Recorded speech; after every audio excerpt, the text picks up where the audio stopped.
नमस्कार, स्वागत है आपका फेफाना हिंदी क्लासेस में। और इस क्लास में अपन साहित्य पढ़ रहे थे, तो चलिए शुरू करते हैं आज की क्लास के महत्वपूर्ण प्रश्न।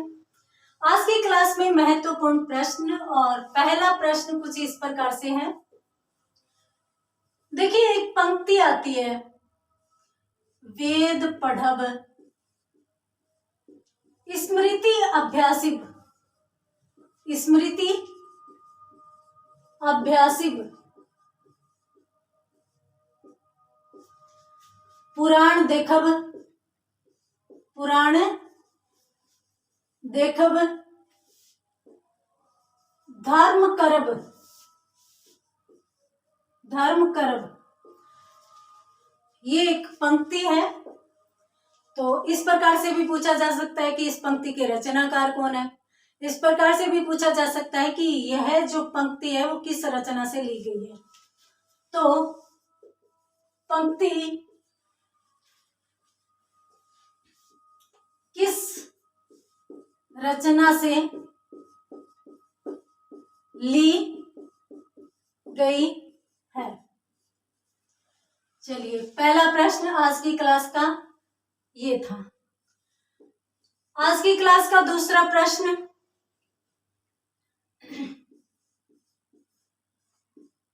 वर्ण रत्नाकर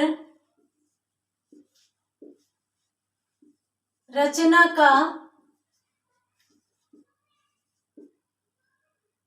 प्रकाशक है। कहां से प्रकाशित हुई थी, प्रकाशक कौन है। आज की क्लास का तीसरा प्रश्न, वर्ण रत्नाकर रचना के लेखक कौन है। ये बहुत ही महत्वपूर्ण प्रश्न है आज की क्लास में।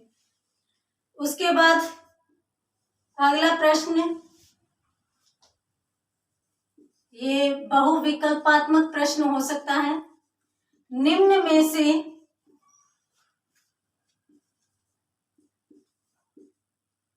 में से व्याकरणिक ग्रंथ है, या फिर इस प्रकार से अपन देख सकते हैं इसको कि इस प्रकार से कौन सा ग्रंथ लिखा गया है जो व्याकरण सा प्रतीत होता है। अंतिम प्रश्न आज की क्लास का पांचवा प्रश्न, कौन सा ग्रंथ शब्दकोश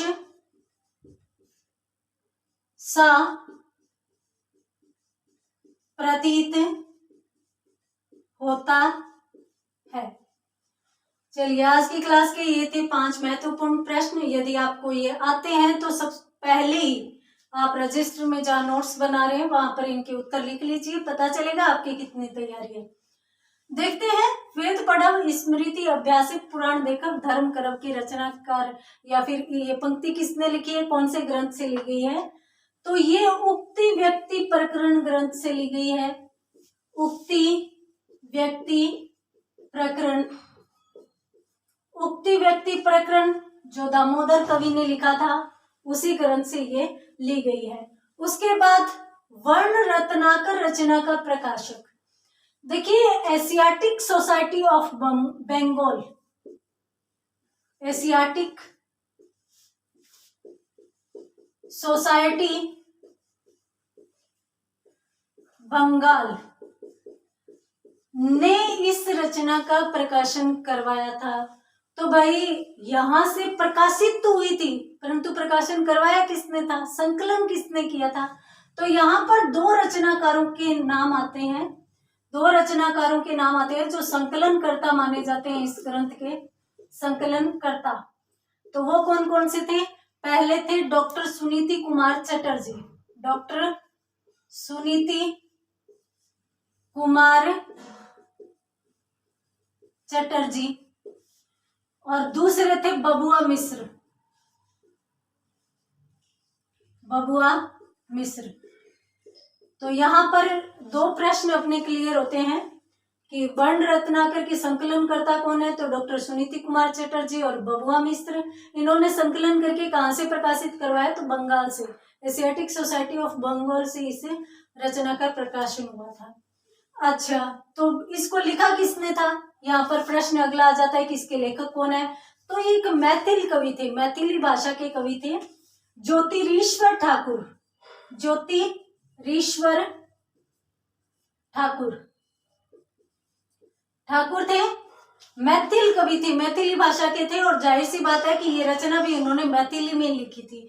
तो ये मैथिल गद्य ग्रंथ माना जाता है, मैथिल गद्य या मैथिली भाषा में लिखा गया गद्य ग्रंथ माना जाता है। मैं आपको बता देती हूँ कि उक्ति व्यक्ति प्रकरण ले लो, वर्ण रत्नाकर ले लो, ये रचनाएं हैं वो गद्य साहित्य की रचनाएं मानी जाती है। आदिकालीन गद्य साहित्य में इनका वर्णन अपन पढ़ते हैं।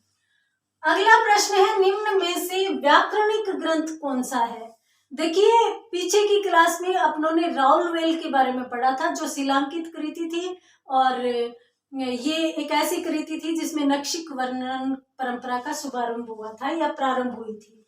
अब व्याकरणिक ग्रंथ, तो उक्ति व्यक्ति प्रकरण जो रचना है, उक्ति व्यक्ति प्रकरण, ये ग्रंथ कुछ इस प्रकार से लिखा गया है, इस प्रकार से लिखा गया है, ऐसे लगता है जैसे ये व्याकरणिक ग्रंथ है। उसके बाद शब्दकोश, तो शब्दकोश जो रचना है वो जैसा कि नाम से स्पष्ट है, वर्ण रत्नाकर। शब्दकोश में अपन क्या करते हैं, वर्णों को सजाते हैं, तो रत्न क्या होता है, सजाना ही होता है। तो वर्ण रत्नाकर रचना है वो एक शब्दकोश माना जाता है, या शब्दकोश सा प्रतीत होता है, लिखा हुआ ही कुछ इस तरीके से है। तो गद्य साहित्य की लगभग 3 रचनाएं अपनों ने पढ़ी है। राउलवेल चंपू काव्य हो गया, उक्ति व्यक्ति प्रकरण है वो व्याकरणिक ग्रंथ हो गया, वर्ण रत्नाकर शब्दकोश हो गया।